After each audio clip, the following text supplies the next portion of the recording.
honored to welcome President Joe Biden and First Lady Jill Biden, whose daughter Ashley is a Tulane graduate, back to campus.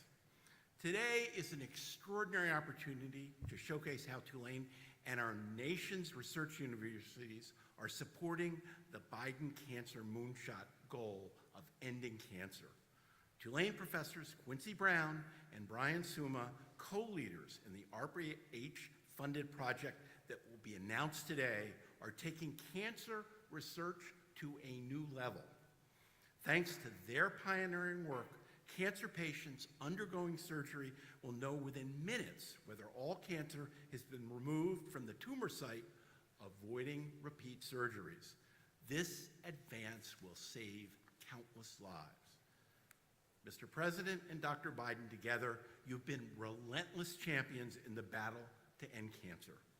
Through your creation of ARPA-H, you have inspired and empowered the research community to take risks that can produce transformative changes in cancer research and care. Today, we are celebrating some of the results of your tireless commitment. Please join me in welcoming President Joe Biden, First Lady Jill Biden, and Tulane's Dr. Quincy Brown.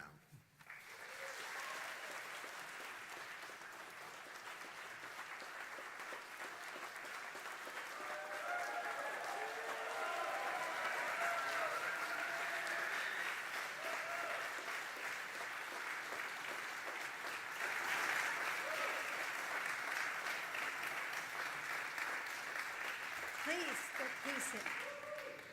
President Fitz, thank you for welcoming us to your beautiful campus today. And I heard it was freshman orientation on top of all this. So Joe and I are so familiar with that first day here in New Orleans, where the heat sort of just hits you in the face.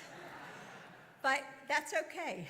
And I want to thank the press for being here, because without your being here, you give people hope, because they're going to hear about the amazing things that they're doing here at Tulane. And that will give people at home, people that read the newspapers online, that will give them hope. So thank you for being here. You know, it's great to be back in New Orleans, where scientists and researchers are at the forefront in this fight against cancer. And whenever I meet with cancer researchers and scientists, one thing always stands out. It's the relentless optimism. They hear words like never and think, maybe not yet, but one day soon. As president, Joe has invested in that resolve, because that's what turns into the miracle that patients and their families are praying for. Of all the things that cancer steals from us, strength, mobility, comfort, time is the cruelest. For every night spent in the hospital, there's a lost chance to learn maybe the key ingredient in a secret family recipe. For every repeat operation to cut out more cancerous tissue, there's a missed moment to show our kids how to bait a fishing hook on a hot summer day by the lake. Patients and their families don't have time to spare.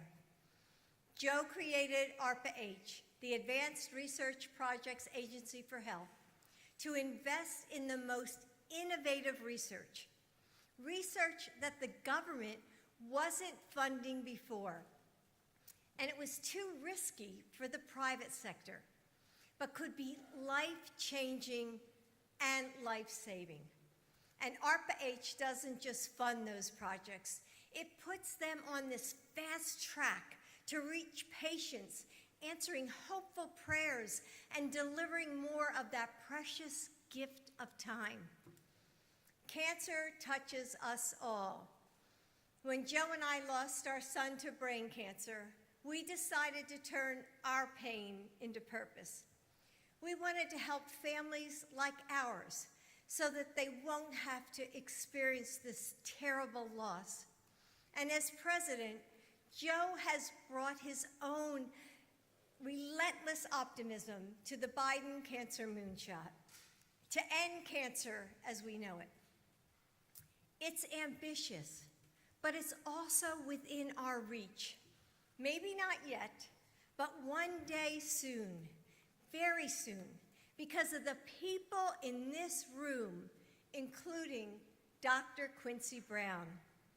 Dr. Quincy Brown has taken the question, what if surgeries were performed flawlessly the first time? And he's answering it with cutting-edge solutions that reclaim time and reignite hope for patients and their families. So I give you Dr. Brown.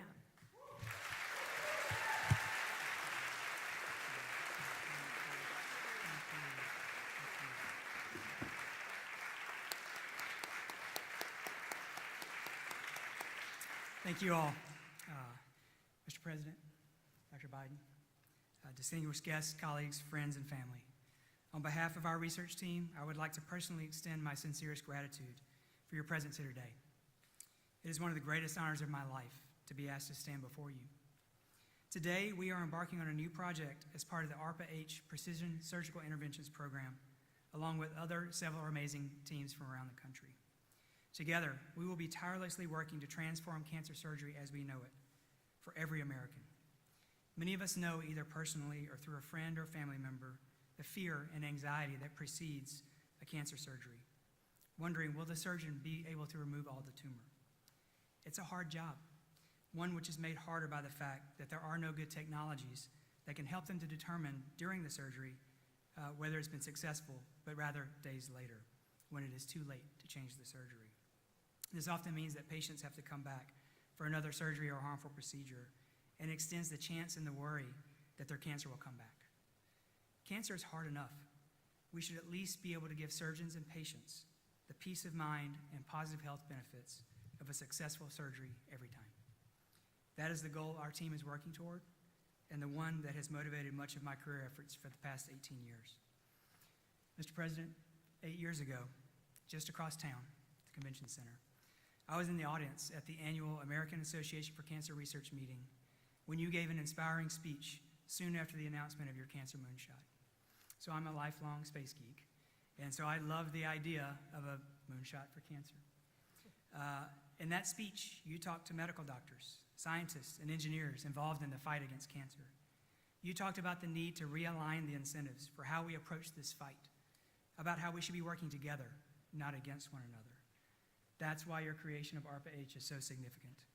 The model of ARPA-H is to give researchers an impossible task and to make them imagine the possible by putting together teams from academia, industry, regulatory science, human-centered design, and government, and then giving them the resources to succeed in areas where progress has stalled. I was born in a small farming community in North Louisiana, Columbia, Louisiana. I am so impressed that the mission of ARPA-H is to develop life-saving technologies that can work in rural or community settings and baking that into the process for every American. Not only in this program do we have to develop amazing new technology, we have to deploy it in 2 rural hospitals at the end of the project, at the end of 5 years. So we can't build a $1 million device. This hits me close to home, and it inspires our team to keep the pedal to the metal. Mr. President, Dr. Biden, I want to thank you both for doing what you said you would do, for your commitment for fighting against cancer, and for making this amazing program possible so that every American can hopefully not have to worry about whether their cancer was successfully removed. Thank you.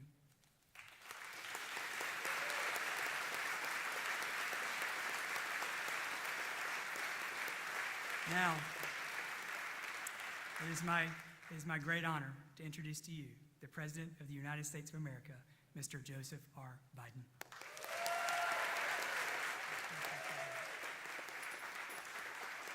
Thank you, please. Thank you. Thank you. Please.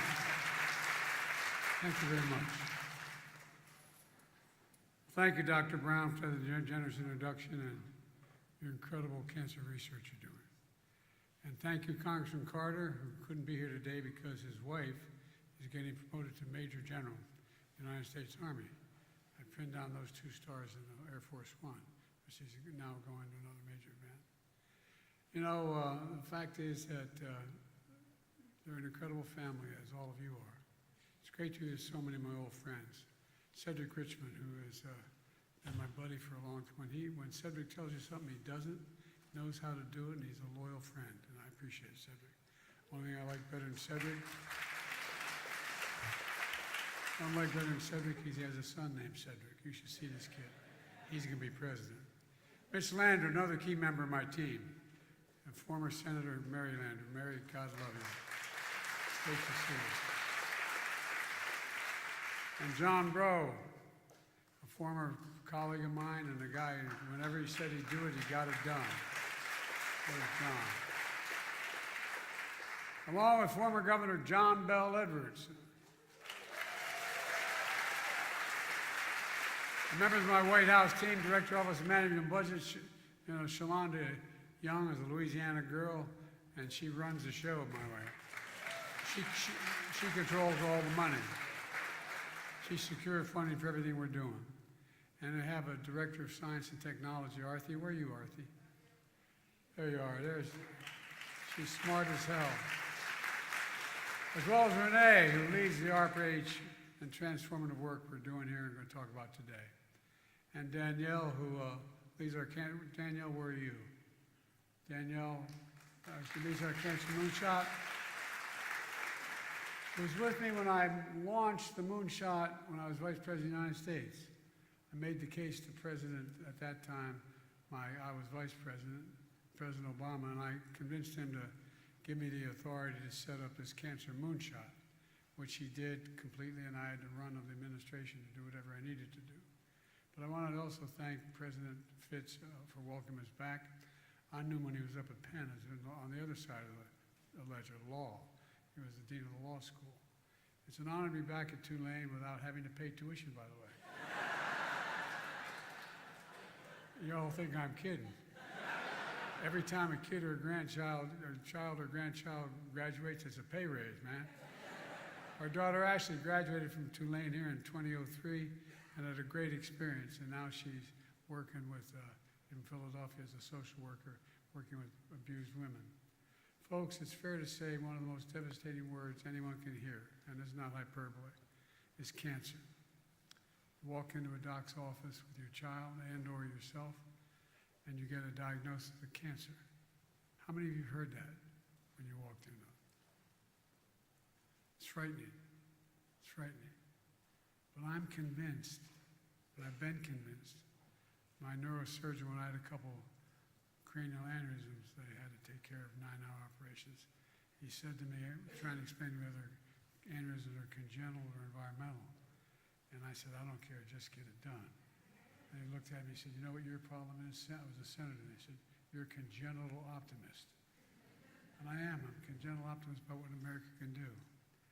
In 2016, President Obama gave me the authority to start this Cancer Moonshot. Then I traveled the country and the world, going to every major cancer research center in the world, from Australia to Ireland, visiting the world's top cancer institutes. In fact, Jill and I came to New Orleans for a cancer roundtable with your nurses, social workers, and caregivers and researchers. And what amazed me when I visited a foreign country and spoke to heads of state about coming, they didn't just talk about it, John. After I said, what did you learn? They want to know about cancer. Everybody does. They asked me whether this moonshot would work. So one of the biggest things I found out is that there wasn't a lot of information sharing going on. As we traveled all through the world, I'd find that in one area they'd show me they had this research. I said, but have you shared it? No.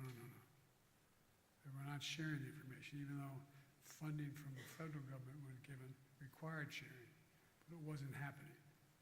Too many docs walked by that mirror and looked in and saw a Nobel Prize about to be won. I'm not kidding. It really angered me. Scientists weren't sharing the results with other scientists. That's one of the first things we tried to do, is break down the silos so the information was available to everybody. When we were out of office, I knew there was a lot to do, but we stay engaged. So when I decided to run for president in 2020, I was determined to set up something called ARPA-H, Advanced Research Projects Agency for Health. The idea is, as the elected officials here know, it's not new. There's an outfit called DARPA, Defense Department's Advanced Research Project Agency, that drove breakthroughs in everything from the internet to GPS and so much more, because that's all it focused on, all it focused on. I wanted somebody that did nothing but focus on cancer. ARPA-H does for biomedicine what DARPA does for technology, driving breakthroughs to prevent, detect, and treat diseases including cancer, Alzheimer's, and diabetes, and so much more. When Jill and I reignited the Cancer Moonshot in our administration, we were determined to launch this new outfit called ARPA-H, and that's what we did. Imagine using mRNA vaccines to kill cancer cells. Imagine tackling exactly how a tumor changes over time so doctors can adapt treatments to stay ahead of the cancer as it changes. Imagine applying artificial intelligence to identify existing drugs that can target scientific mutations in rare cancers. Imagine clinical trials that bring innovation to all communities. The nationwide data system allows us to learn from the experience of more patients and more docs around the world and here in the United States. And it breaks down the research silos. This is not a thing we want to keep information, we want to share it.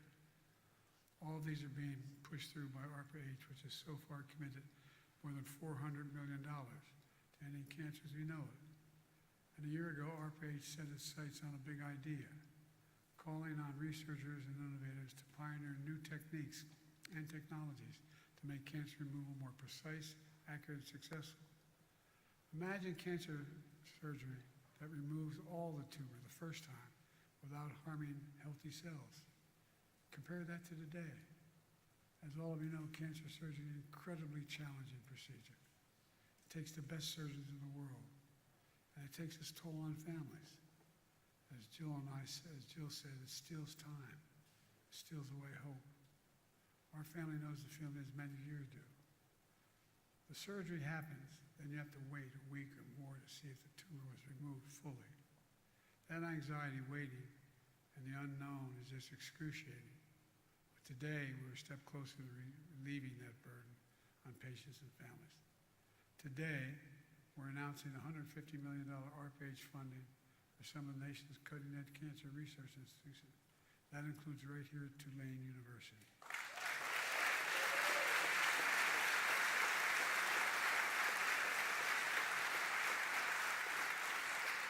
We just met with one of your research teams and we saw 3D views of tumors. It's incredible. It's a roadmap doctors can follow during surgery, unlike anything they've seen before.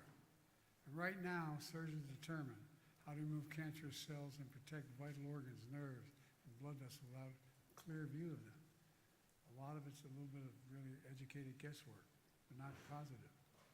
The funding we announced today will help get these tools into the operating room to visualize tumors right away instead of having to wait for days and weeks and maybe reopen the patient to go back in. It's a promising step to reduce the need for follow-up surgeries and improve treatments. Outcomes are better all across the board. And we're moving quickly because we know all families touched by cancers are in a race against time.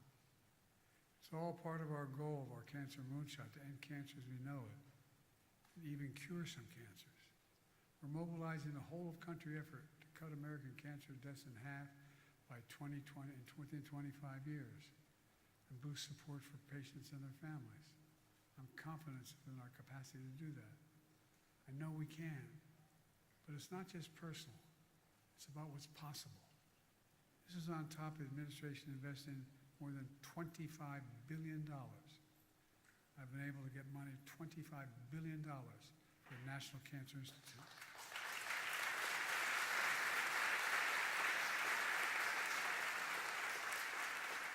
That's an increase of more than $4 billion in just 4 years.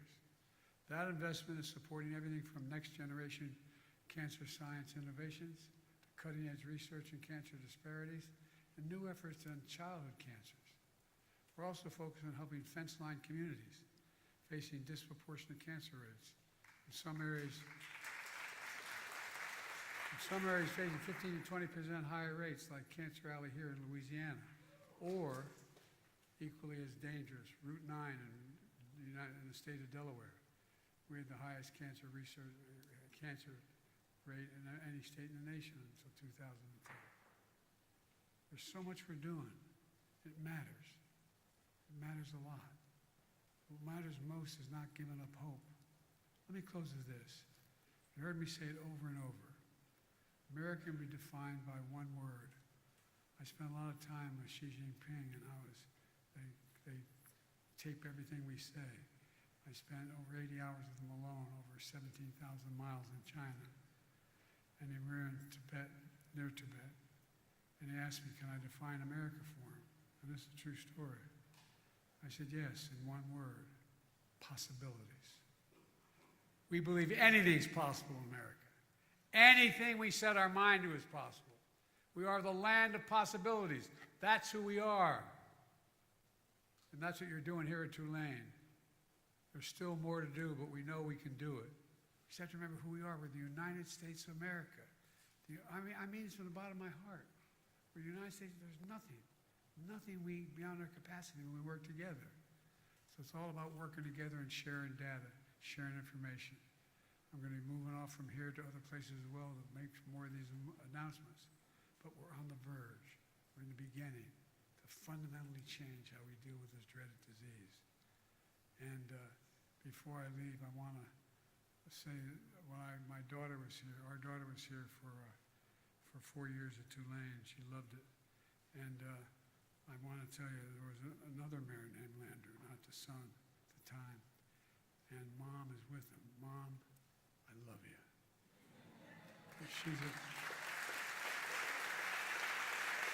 Mrs. Landry is one of the finest women I've ever known in my life. I love you, Mom. Keep me in your prayers. Thank you. God bless you all, and may God protect our troops. Thank you, thank you, thank you.